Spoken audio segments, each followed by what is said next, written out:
진보당 사건 발발 58년 3월 급기야 정부는 간첩 혐의로 조봉암을 비롯한 진보당 관계자들을 수배하기에 이른다. 58년 5월에 있을 총선을 불과 4개월 앞둔 시점이었다. 차라리 망명을 가세요.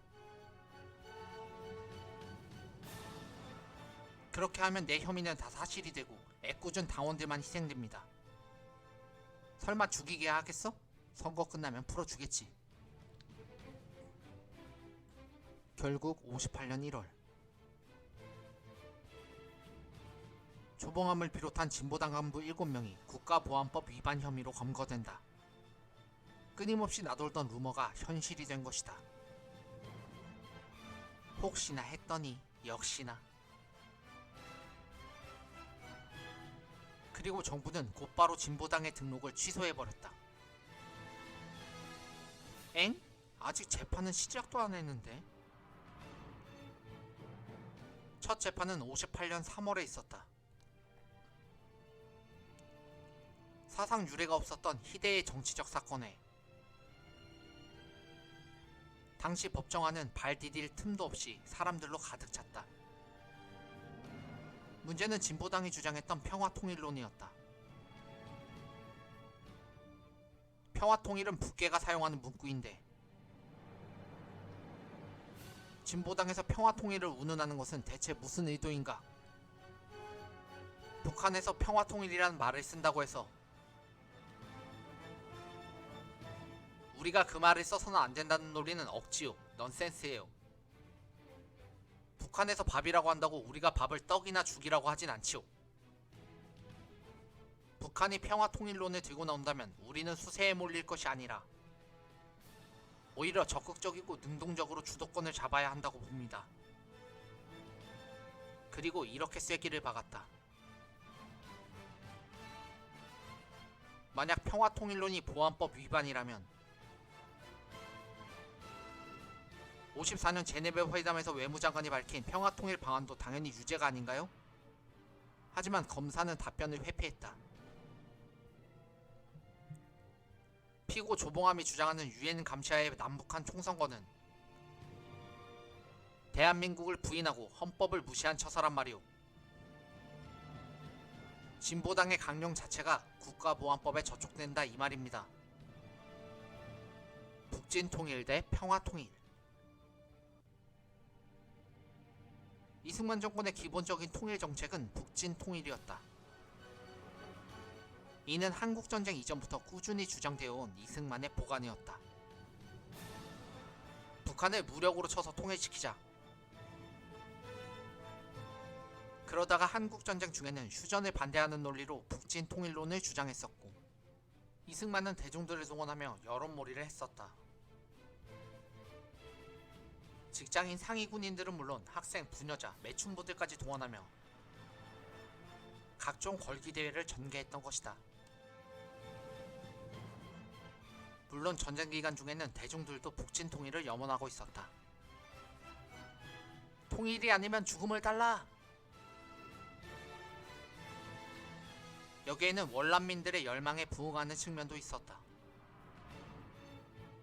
아, 두고 온 내 고향 산천. 이후 휴전협정 당시에는 한미상호방위 조약 체결을 위한 노림수로 북진통일을 이용했었다. 덕분에 방위조약 체결했잖아. 그럼 된거지 뭐. 여기까지는 이해할 만하다. 하지만 휴전협정 이후에도 이승만의 태도는 변하지 않았다는 게 문제였다. 물론 이승만 스스로도 북진통일이 얼마나 현실성이 없는 문구인지는 충분히 알고 있었다. 미군이 군사작전 통제권을 가지고 있었고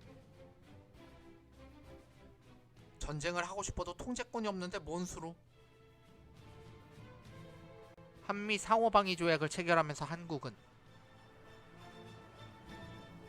전쟁을 일으키지 않겠다는 금지 조약에 서명을 했기 때문이다. 때문에 북진 통일을 진짜로 시행했다가는 먼저 이승만부터가 정권에서 쫓겨날 판이었다. 미국은 그런 돌출 행동에 대비해서 이승만을 축출할 계획까지 세우고 있었지. 하지만 그럼에도 불구하고 북진 통일론을 버리지 않았던 데에는 그 이유가 있었다. 바로 반공 독재. 정치적으로 이용하여 다른 사상을 억압하고 독재 권력을 강화하는데 북진 통일만한 카드가 없었던 탓이다. 이게 진짜 목적이지. 하지만 조봉암은 이런 이승만의 통일 노선에 정면으로 반대 입장을 선언하고 나왔다. 북진 통일은 현실성이 없습니다. 미군한테 군 작전 통제권이 있는 상황에 오히려 북진 통일은 분단을 공고히 한다는 점에서 반통일 운동과 다름없습니다. 그리고 피해 대중을 주장하고 있었다. 내 부모, 내 형제가 서로 총으로 쏘고 칼로 찔러 뜨거운 심장의 피를 흘리고 개 돼지와도 같이 물고 뜯는 결과들을 두려워하지 않을 사람들이 어디에 있겠습니까? 전쟁에서 지친 피해 대중이 진정으로 바라는 것은 바로 평화통일입니다.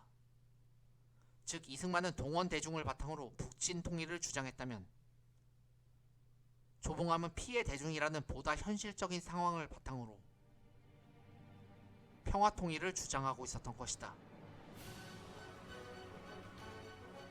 그렇다면 당시 대중들은 어느 쪽을 선호하고 있었을까? 조민통일연구원 연구위원은 이렇게 말한다. 이미 56년 정부 통령 선거 이후 이승만 정권은 급속도로 정치적 약발이 떨어지고 있었다.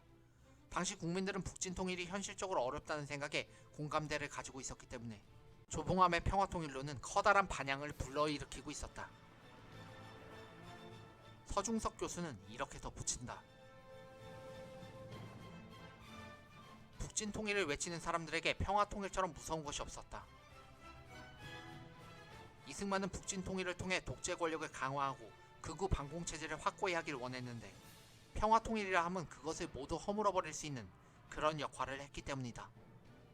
그렇기 때문에 이승만은 조봉암을 제거할 수밖에 없었다.